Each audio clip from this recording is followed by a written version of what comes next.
مننه. لنډه کیسه. لیکوال چیغوف. څو ورځې مخکې مې د ماشومانو کورنۍ ښوونکې د کار کوټې ته راوبلله. غوښتل مې حساب ورسره خلاص کړم. ومې ویل یولیا واسیلیونا کښېنئ، راځه حساب سره وکړو. پوهېږم چې لاس مو تنګ دی، خو سیال یاست ځکه یې نه یادوئ. ګورئ ما او تا سره منلي وه چې د میاشتې به 10 روبل درکوم.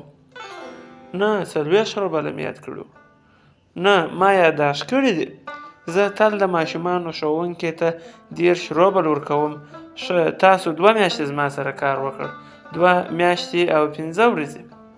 ټیک ده 2 میاشتې ما یاداشت کړي دي، دا 80 روبل کېږي. خو 9 یکشنبې ترې کمیږي. په یکشنبه دې له کوالیا سره کار نه کاوه، له اعزام او چکر پرته دې بل کار نه درلود. 3 ورځې هم د اختر رخصتۍ وې.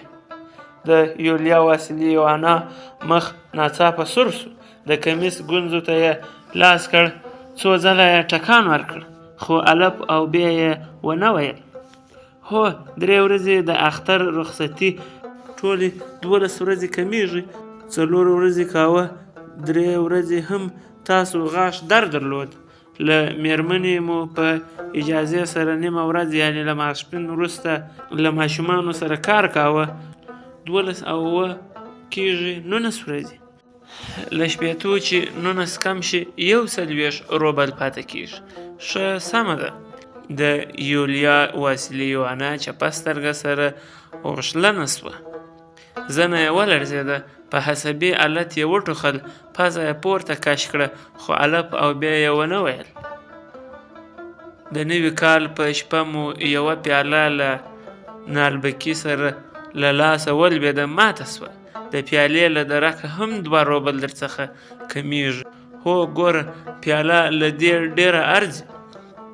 د کورنۍ یادګار و، خو ترې تېر یم. هغه متل دی چې اوبه له سره پورته سي 40 څنیزه. په دې سربیره یوه ورځ ستا د بې پامۍ له امله کوالیا ونې ته وخوت، کورتۍ یې څیرې سوه. دا هم نور 10 روبل سول. زموږ په پخوانۍ خدمتګار د واریا بوټان پټ کړل. تاسو باید هر څه ته پام وکړئ، له همدې درکه تنخواه اخلئ. پرېږده یې 15 روبل نور هم کمیږي. د جنورۍ په 10مه مې هم 10 روبل درکړي وو. په فریاد سره یې وویل ما له تا پیسې نه دي اخیستې، زه خو یې هسې دلته نه یاداشت کوم. ډېر ښه وي به له 140 چې 28 کم شي 14 پاته کېږي. دا ځل هم د یولیا واسیلیونا سترګې له اوښکو ډکې سوې. د خولو غټ څاڅکي یې په جګه او ښکلې پزه رامات سول. بېنوا نجلۍ چې غږ یې لړزېده وویل ما یوازې 1 ځل هغه هم ستا له میرمنې 3 روبل اخیستې دي، یوازې همدا، نورې پیسې مې نه دي اخیستې. رښتیا وایې؟ ګوره دا خو مې یاداشت کړي هم نه دي. بیا نو له 14 روبلو 3 کمې کړه، 11 کېږي. واخلئ دا هم 11 روبل، دا 3 روبله، دا هم 2 جوړې 3 روبله، نور دا هم 2 روبله، ټول 11 روبله واخلئ. پیسې یې واخیستې، په لړزېدونکو ګوتو یې د کمیس په جیب کې واچولې. ورو یې وویل مننه. له ځایه پورته سوم.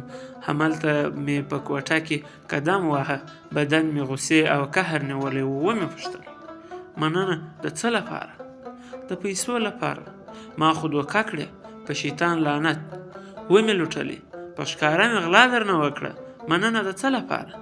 له دې مخکې مې چې هر چېرته کار کړی دی همدومره یې هم نه راکولې. ستنولې یې د تعجب خبره نه ده. وګورئ تر اوسه مې له تاسو سره ټوکه کوله. نیت مې و چې تریخ درس درکړم، تاسو ته 80 روبل درکوم. ټول په هغه پاکټ کې دي چې ګورئ. خو افسوس په هغو چې دومره بې لاسو پښو سي ولې اعتراض نه کوي؟ ولې خاموشه کېږي؟ زموږ په دنیا کې ولې انسان ممکن ترخه ژبه ونه لري؟